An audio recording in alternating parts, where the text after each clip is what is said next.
Hello, Internet, and welcome to episode 146 of Verbal Graffiti with your host, Brian Glass, a.k.a. the B-Man, the People's Degenerate.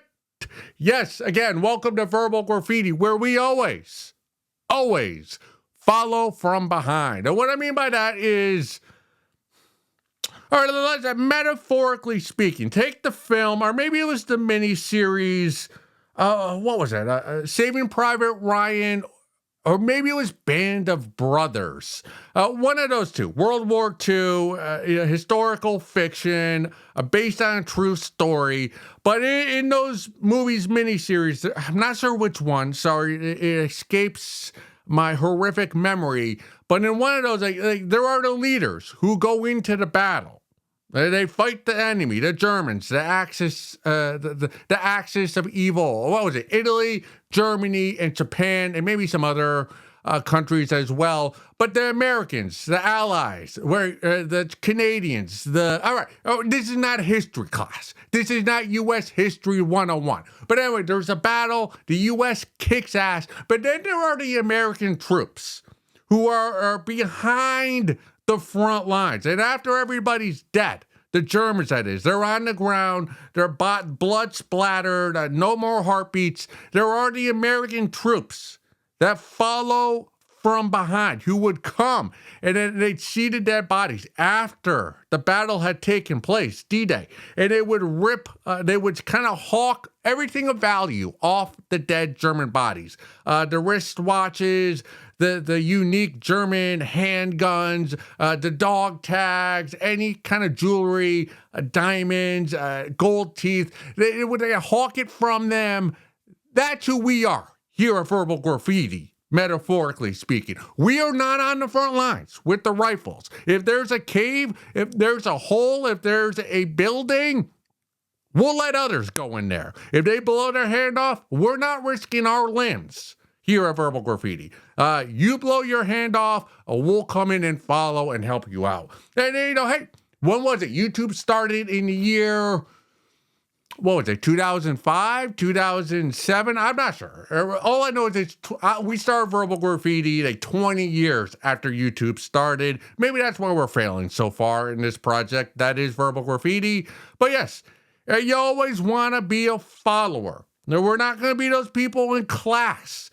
When the teacher asks you to raise your hand, we're never the first one. We see if other people raise their hand until we get, oh, okay, everyone, okay, we'll follow. We are followers here. What was that? All I'm saying, no, I'm going to tell you something different now. To be man, I'm going to change topics on your ass. And we're going to talk about ass. All right, this separates. It's 100 degrees out. We ain't talking about weather just for weather's sake. You don't want to be that dull, wet blanket. How was your day? Oh, it's really hot out. No. This season, 100 degrees, humidity. This separates the real ass eaters from the pretenders. The ones who like the lick between the butt cheeks and the ones who like to be known as an ass eater, but don't actually partake in the activity. If you're eating ass in January and February, do so, but do not brag about being an ass eater. Now, if you're licking ass, getting your face between those butt cheeks in the middle of June and July when it's 100 degrees out and full of humidity, and your babe or whoever it is, that prostitute that you're paying for her services, if you're licking her swamp ass, yeah, then you're an ass eater. Then you walk the walk and you talk the talk. You're somebody who could brag. All right, and you're one who can claim on your dating profile or when you're first introduced to a babe that yes, you're an ass eater. Or maybe the other way too. If you're a babe and you lick guys' asses, if you're an ass eater, this is a time of year, right, when everybody's got swamp ass. When you prove to your partner or to your escort that you're the real deal. Right? When there's stink down there and you'll still go down there, you're the real deal. Because there's a lot of talkers on the internet bragging, being braggadocious about nibbling, sniffing, licking the ass, the butt cheeks, the crack. But all they do is talk. But now it's time to lick the lick. All right? All right. I don't want to hear about you November or December. I want to hear about you now. July 4th week. America's Independence Day. Are you or are you not? And plus, I don't want to hear anybody bragging about enjoying being a giver of oral sex. Like, I don't want to hear like that. Everybody should be giving oral sex if you have the opportunity to do so. If you have a lover, you should be performing oral sex. Like, everybody showers. Everybody's got shampoo, body wash, creams, water pressure. Like, we all have plumbing for the most part. I'm assuming if you're watching this on the internet, you probably have running water as well. Maybe that's an assumption the B-Man should not make because this is verbal graffiti and we do not have our fans, our legions of followers are not the highest esteemed in a society. So maybe I should not be making this assumption. But even if you're a bum, a hobo, like eating, like sucking on the clit or sucking on the dick in 2025 is nothing to brag about or to like pat yourself on the back to. 1700, right? When slavery was at its peak, and there were people working in the fields wearing wool dresses all day in this 100-degree weather. Right, pre-Independence Day, the original, were wool and thick cotton, and nobody trimmed or shaved or waxed their pubic hair. It was just foul down there. If you performed oral sex back then, year 1700, or prior to that, prior to Independence Day, yes, that's something to brag about, and that's something you can call a performance. Because they go down there in that region, in those conditions, not many men would. Not many women would either. Sorry, babes would. So I don't want, if you're an ass eater, you better be doing it in June and July. Otherwise, I don't want to hear anything from your lips. And if you're giving oral sex, well, everybody should. Because hygiene is hygiene. It's everyone does it, partakes in it. Hopefully, in the year 2025, year 1700. Before that, hygiene. It ain't what it is today. All right, let's keep it moving along. This comes from the sub. Oh, I just got booked for a show in September. Giddy up to that. This one comes from the subreddit. Terminally stupid. We know something about that here. Okay. I have a friend who is among the most dim-witted in the world. One of my friends tried to argue to me that COVID is called pandemic because he said, quote, to be classified as a pandemic, the death toll has to reach 1 billion deaths. COVID killed 1 billion, and hence it's a pandemic, unquote. My jaw dropped. He also thinks Thailand and Singapore are Middle Eastern countries. He also claims that Israel is Islamic. Once he mentioned to me he can easily tell if a girl is a virgin by looking at her ass. If she has got a bubble butt, she is a virgin. The more she has sex, the more the butt becomes deflated. What's worrying is that he said this with absolute confidence. Your friend, I love him. He's a character. He's a one of one. He's an original. Keep your friendship with him. I'd rather have a friend whose confidence, who's more confident about misinformation than a friend who actually knows all the facts and then corrects you every time you say something that is wrong. That friend is annoying. The one who's always correcting you with the correct information. This friend you have, the complete opposite of that, that's a fun hang. That's somebody you want to have a pitcher of beer with. That's somebody I would not mind getting caught in traffic in the passenger seat with for hours at a time, because the conversation is going to get wild. It's going to get a little freaky. We're going to hit the guardrail and then fall off the ledge, and we don't know where we're going to land. That's a fun friend. Maybe not. Maybe not one you want to do a science project with, but it is a friend you wanna booze it up with. Maybe do a line of coke. Maybe do a little doobie smoke with. I'm somewhat similar to your friend, and we'll get to your friend. But when you describe your friend, there are some things where I go, I don't believe that. But I do believe something similar, and I probably have more confidence in my belief than I should. Let me give you an example, because that was very, very broad. Can I tell if a babe is a virgin by looking at the shape of her ass? I cannot. I've never claimed to.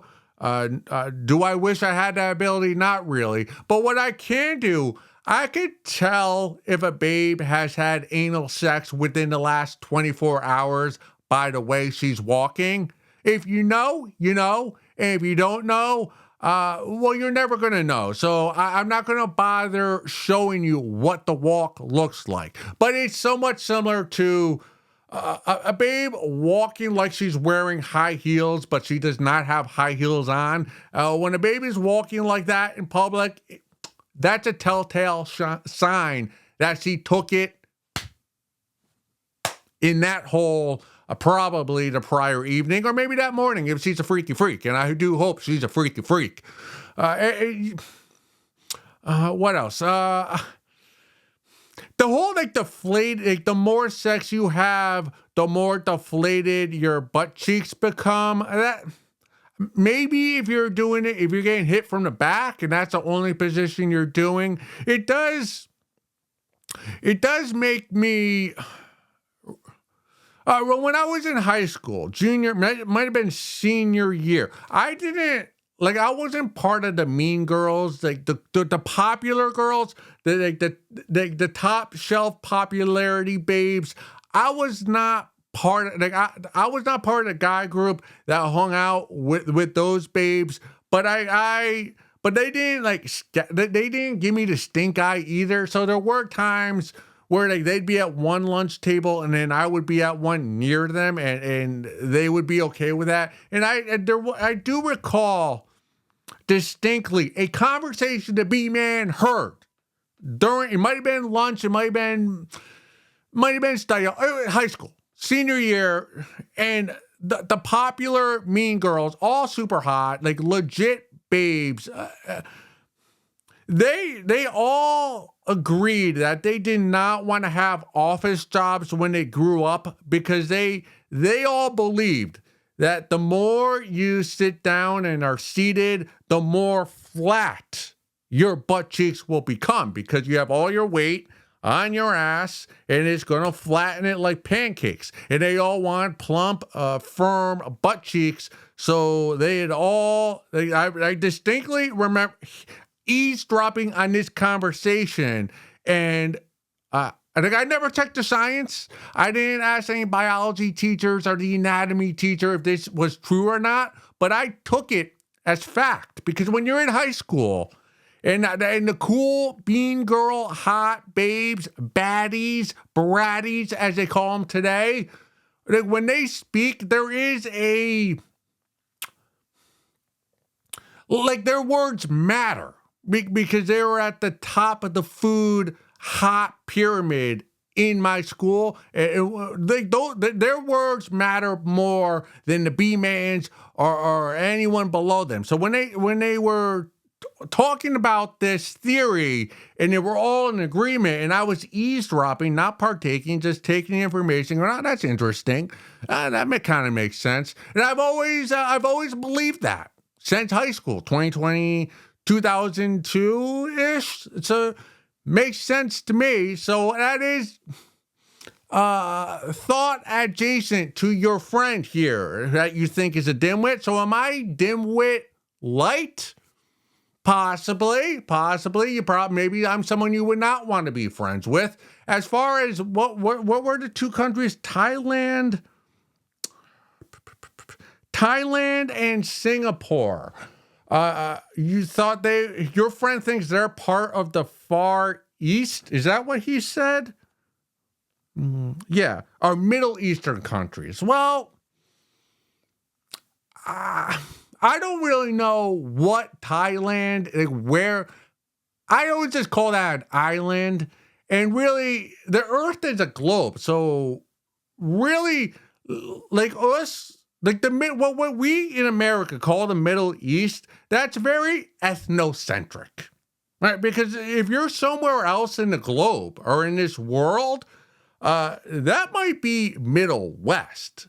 So we call it Middle East, but that's only accurate to Americans. Other places in the world, that might be the complete opposite. Because he's not wrong. Your friend is not wrong to call Thailand a Middle Eastern country. He just might be in the wrong country to be making that proclamation. I'd be a great defense attorney. I could just take any misinformation, something that is wrong. Well, it can be true if you look at it through this angle. And honestly, I just realized within the last year that India is part of Asia. And while that may be true, I'm calling bullshit on that because Indians and Asian people are two distinctive, different looks. And you're either Indian or you're Asian. And if you're Indian and you're trying to call me or tell me to be man that you're Asian, I'm like, I'm sorry, you're an Indian. The geography teacher might tell you it's technically you're Asian, you're an Indian. All right, you're an Indian. To a all-American American, you're an Indian. That's an Asian, you're an Indian. You might both technically be Asian, but there is a difference. What else? COVID? Well, that's a topic. That is a topic. 1 billion people? How many people died? How many people died because of COVID? Like really died because of COVID? What was it, 10 million? I might be wildly off. I might be as off as your friend is. He thinks 1 billion people died with a B. Does it matter? Doesn't matter. I was thinking of this recently. The Los Angeles Lakers recently sold within the past month for $10 billion. 10 with a B. B as in B-man. $10 billion. Is there really any difference between 10 billion and 7 billion? Like, I know there is a big difference, but can any of you really comprehend the difference between like a couple $1 billion? And can you really tell, we're talking about COVID then, can you tell the difference between however many people actually died because of COVID? Let's say it was 10 million and a billion. Like, once you hit 1 million, like, it's all the same. Right? I know it's vastly different, but it really, like, 1 million, 10 million, it's just a lot of dead bodies at that point. And these numbers are kind of made up. I think I saw a statistic recently that there are nearly 7 billion people in the world living today. Like, who comes up with that number? Right? Who's counting all the heads as we get into the school bus of the globe, of the world, and counting the heads to 7 billion people like we're headed to a field trip? Nobody's counting my head. I know Like, that's just a made up number. It could be 3 billion, it could be 7 billion, it could be 500 million. Like, none of us. I am now starting to believe that is a made up, that is a fabrication. 7 billion people, I don't know. 100 million people died because of COVID. I don't even know what the denominator is of how many people are on Earth. So, like, your friend, like, what my big takeaway from your friend saying, well, you need 1 billion people to die to be considered a pandemic. My takeaway is, no, your friend, that's an accurate statement. And what we should do with that statement then is not call COVID a pandemic, because there clearly were not enough people who died due to COVID to call it a pandemic. Maybe we overreacted a little bit, but this is not a COVID science podcast. It's a humor. We don't know how to count. We don't know how many people are in the world. I have this theory that if you let people talk, if you let a friend of yours or somebody you know talk for 10 minutes uninterrupted, that person will say something insane that will make you question all of his or her beliefs. Like for me, I've been quite open here about dinosaurs do not exist, at least in the way that the scientists and the archaeologists would have us believe. It's very childlike. Like the way dinosaurs are described to us, like, it makes children love dinosaurs. But once you hit puberty, you don't really think about dinosaurs ever again, unless you're watching a dinosaur movie like Jurassic Park. It's very Santa Claus Christmas-esque in that regard. So the way we're supposed to view dinosaurs, I don't believe. What other weird things? I'm with your friend. I want to be your friend's friend. Sometimes it's fun to have some dim-witted friends. It's more fun to have a friend who reads the New York Post than the Wall Street Journal. And the B-Man and all of us here at Verbal Graffiti, we go on NewYorkPost.com every morning to see what's going on in the news. You seem more like a New York Times kind of gal, which is good. Some people got to read that, but you ain't as fun as we are. Hang out with the dimwits. What is that saying? I'd rather laugh with the sinners and cry with the saints. Who said that? Was that Michael Jackson, Billy Joel? One of those piano singers? I don't know. Players? I don't know. Let's go look at a video.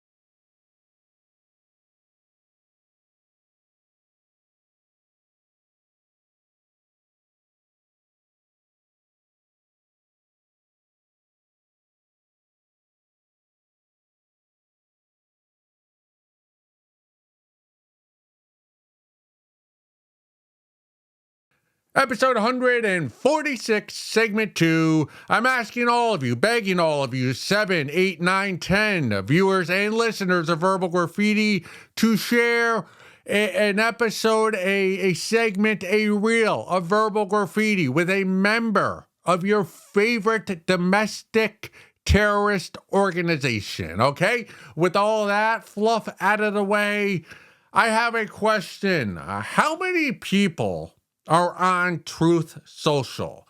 Because I scroll through X, I go on Instagram, and I'll see like somebody will take a screenshot of what Trump says on Truth Social or writes on his social platform, and then they'll post it to X. And I don't know anybody who's on Truth Social. That is like the cloud.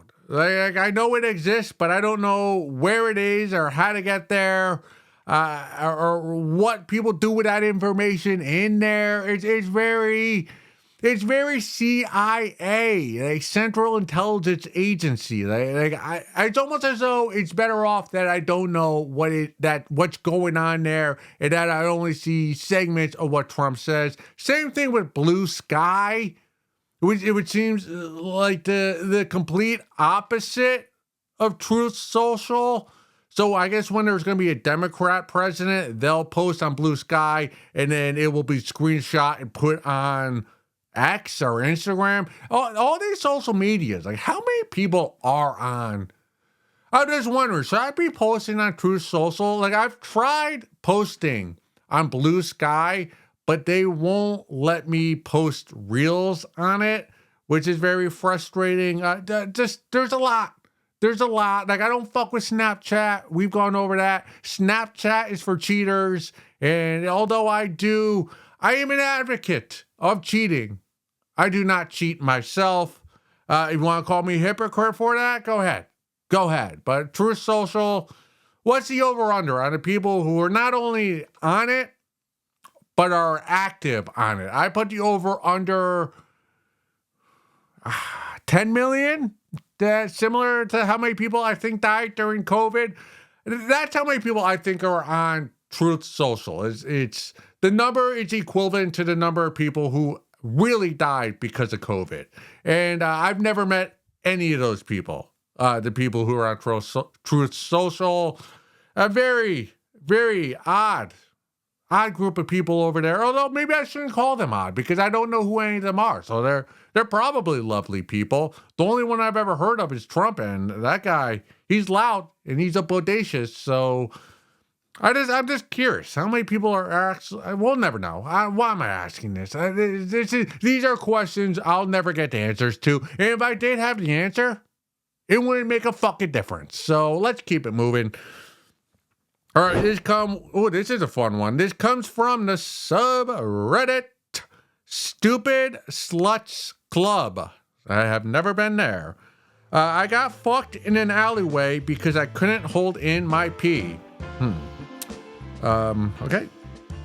Went to a club, danced the night away, finally landed on a cute guy I was willing to let violate me.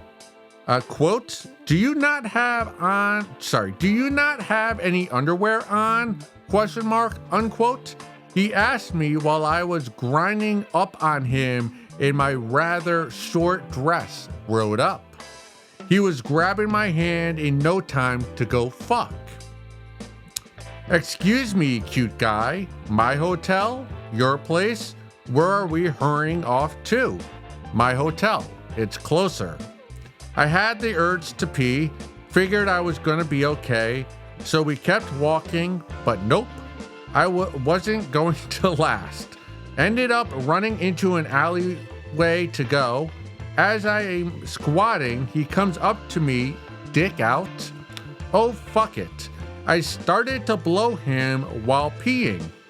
That led to sex in the alley in standing doggy with one hand on the wall and another at my clit. He pulled my hair and spanked my ass while fucking me. He didn't last more than 10 minutes. I was sufficiently turned on by the whole thing to have had an orgasm of my own rather quickly.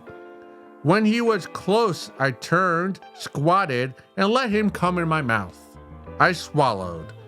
We still heading back to your hotel? He asks. Not really. The deed was done, so we went our separate ways. Well, in case any of you are curious, no, the B-man was not the guy that put his wiener in her mouth. This is some John that we'll never know who it was. It certainly was not me. I'm going to take this in a different direction than many of you may suspect I'm gonna take this. When I see this, when I read this, I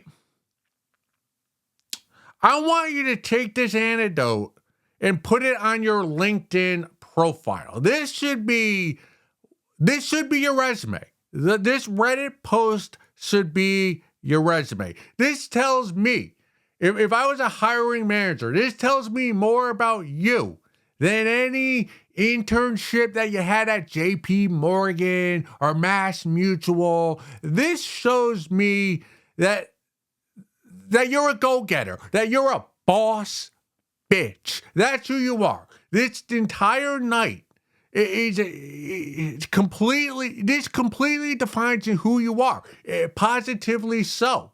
Like you went out with intent, without your panties on. You went out to the club to get fucked, to find a cute guy, and you did so. And not only that you got your gasm from this guy, and then you close the deal. Sorry, Trump. Or what you just partook in. That you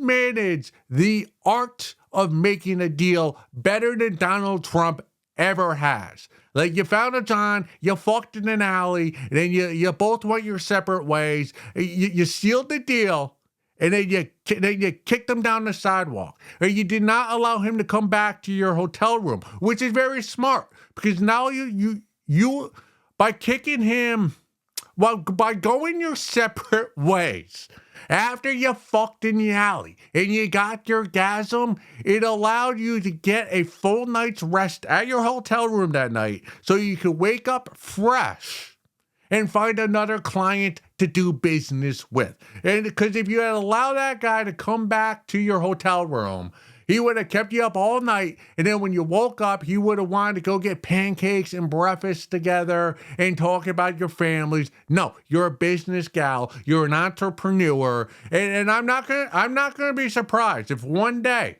in the not too distant future, you are a C-level employee of a Fortune 500 company, because you kind of have that kind of giddy up to you, that go get it attitude. You're like I'm gonna fuck, but not be fucked with attitude. That's what you did this night at the club, and that's what you are. Like you are the embodiment of capitalism.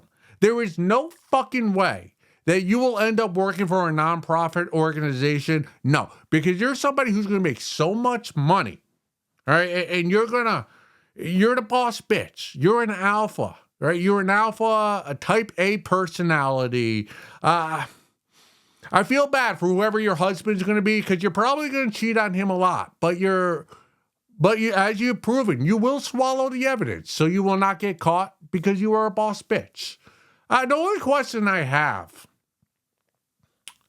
is that when this sexy fella, when you pop the squat in the alley, and this Chad guy, cute guy that you met at the bar dancing, like you're squatting down, you're peeing, and then he comes at you, dick first, and you put it in your mouth, and you're sucking his wiener. Like, what are you thinking about in that exact moment? Like you're in an alley, dark, late at night, you really don't know where you are. You really don't know this guy. You're sucking him off. Like, what are you thinking about? Now, it strikes me that you're the type of person who does not dwell on the past. So you just took it for what it was. You put it inside of you. You got yours, which you obviously did, as you said. Like, I'm not you. All right, I'm not going to be the CEO of a Fortune 500 company. I dwell too much on the past and in my thoughts and what has happened. You don't. You suck a dick, you get your gasm, you go on to find a new one. So, that's just, babe, and I'm kind of rambling here just because I'm a bit flustered by how much fun you're having in life. It does not happen to the B-man. I do not fuck in alleyways. I do not find babes squatting, like popping a squat, peeing, and just somehow get oral sex from it. Does not happen to the B-man. Although I will say, this was not me, but when I was at the University of Connecticut, we had this thing called Spring Weekend, where it was like the weekend before finals. It was like a huge party on campus, and everyone who went to school in the state would come to UConn, and we'd have a huge party like all throughout the campus. And there were these off-campus apartments called Celeron. That was the name of the entire apartment complex off campus. And one night during Spring Weekend, like that's where the party was at. And there were times where I didn't know anyone in the apartments, and it's like around the apartments are woods, like forest. So like I would walk into the woods to take a piss, and I would notice that like there'd be at least 10, 20 like babes just sucking guys off in the woods. So this is probably more common than I think, where there are babes and guys just kind of having oral sex in the woods or in an alleyway. It makes you think. It makes you think. To all the Johns out there who are still taking babes on dates, spending $100 for dinner, doing activities, going go-karting, going to a show, getting ice cream together. You're spending hundreds of dollars, hours of your time, all the time texting. Do know that if you're handsome enough, all you gotta do is go to the club and you can fuck in an alley. All right. So when you take that babe on a date, you've already lost. You've already proven to the world that you're not hot enough to fuck in an alley. But there are guys out there are chads, there are type A's who get with the boss bitches within minutes of meeting each other at the club where all the sluts are at, as this lady had just called. Now, I would not call her a slut. I would not call her a hood rat or a floozy. She's an entrepreneur. She's as I said, the definition of capitalism. She is in the perfect country for that. I applaud you for everything you are. If there's one thing the Zoomers are that we're not, it's multitasking. And, you got your gasm, you were able to multitask, you got your piss, you got your gasm at the same time. Lovely, lovely. The art of making a deal. You're living life on your terms. And that's really all we want here at Verbal Graffiti. That's what this project is. This project that we call Verbal Graffiti is an attempt to live life on our own terms. We're failing here, but clearly you,